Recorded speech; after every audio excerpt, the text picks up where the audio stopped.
जी ने अपनी विचार शक्ति से कहा कि इतना कर होता तो तुम जाई, सीता ही देखी कहु सुधी आई। जाइए सीता जी को देखिए और आके राम जी को बताइए। बस यहीं से श्री सुंदरकांड की कथा प्रारंभ होती है। आप में से कई लोग सुंदरकांड कंठस्थ करके बैठे होंगे यहाँ पर। कई लोग नित्य पढ़ते होंगे, कई लोग साप्ताहिक पढ़ते होंगे, कई लोग मासिक पढ़ते होंगे, कई लोग यदा कदा पढ़ते ही होंगे, ठीक ना।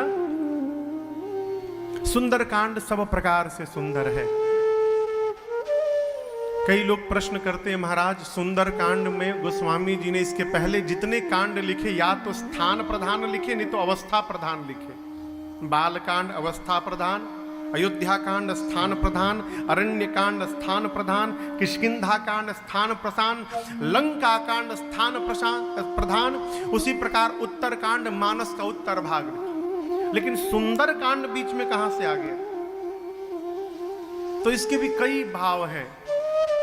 एक तरह से देखा जाए तो ये कांड भी स्थान प्रधान है।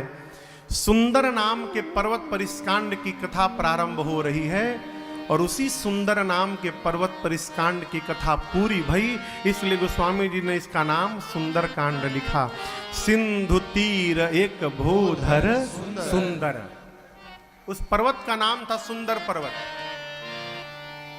दूसरा कारण महापुरुष कहते हैं, इसी कांड में पहली बार श्री हनुमान जी को मेरी मां का दर्शन प्राप्त हुआ है, इसलिए सुंदर कांड है।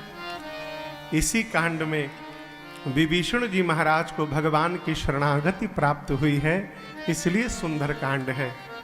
इसी कांड में श्री हनुमान जी को पहले मेरी माँ किशोरी जी ने पुत्र कहा और जब लंका से लौट कर आए तो रघुनाथ जी ने पुत्र कह दिया, इसलिए सुंदर कांड है। इसी कांड में हनुमान जी को भगवान की भक्ति प्राप्त भई, इसलिए सुंदर कांड है। अनेक कारण है।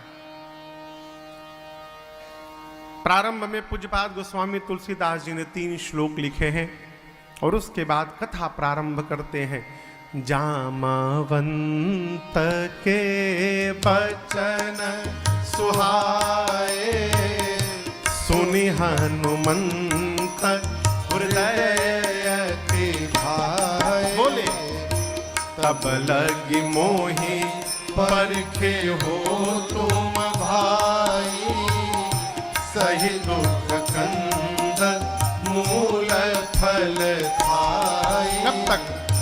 जब लगी आवो सीत ही देखी, होए ही कार मोहि हरस बिसेखी।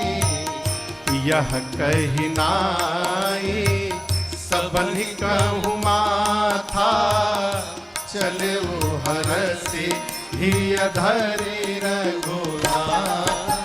सिंधु तीर एक भूधर सुंदर, सिंधु तीर एक भूधर सुंदर। कौतुक कूद चढ़े उताऊ पर, कौतुक कूद चढ़े उताऊ पर। बार बार रघुबीर संहारे, बार बार रघुबीर संहारे। हर के पवन तनय बल भारी, हर के पवन तनय बल भारी। जय गिर चरण दे हनुमंता, जय गिर चरण दे हनुमंता। चले उसका पाताल तुरंता, चले उसका पाताल तुरंता। जिमिया मोघ रघुपति कर बाना, जिमिया मोघ रघुपति कर बाना। हे भांति चले ओ हनुमाना, हे भांति चले ओ हनुमाना।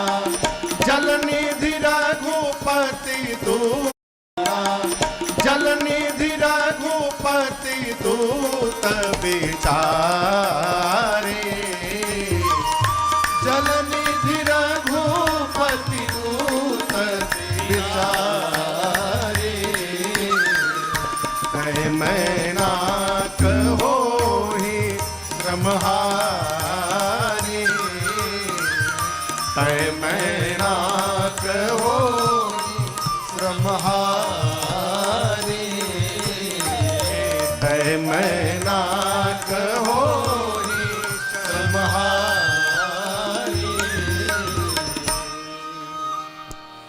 श्री हनुमान जी को जामवंत जी की बात बड़ी अच्छी लगी। कपियों से कहें कि जब तक मैं लौट करके नहीं आता हूं लंका से, आप लोग यहीं रुकिए। कष्ट होगा, पता है दुख होगा, लेकिन थोड़ा दुख सहिएगा, मेरे आने तक जाइएगा मत, हम आएंगे तो साथ में चलेंगे। क्यों? श्री हनुमान जी सोचे यदि ये लोग पहले चले जाएंगे तो कहा जाएगा कि हनुमान ने पता लगा लिया है, और जब हम पता लगा कर आएंगे, साथ में जाएंगे, तो फिर कहा जाएगा कि सबने मिलकर के पता लगाया है। इसलिए उपलब्धि कहीं मुझे न प्राप्त हो जाए, श्री हनुमान जी उपलब्धि को बांटना चाहते हैं। जीवन में कोई भी उपलब्धि प्राप्त हो तो उसको बांटने का स्वभाव बनाइए, भक्त का लक्षण है।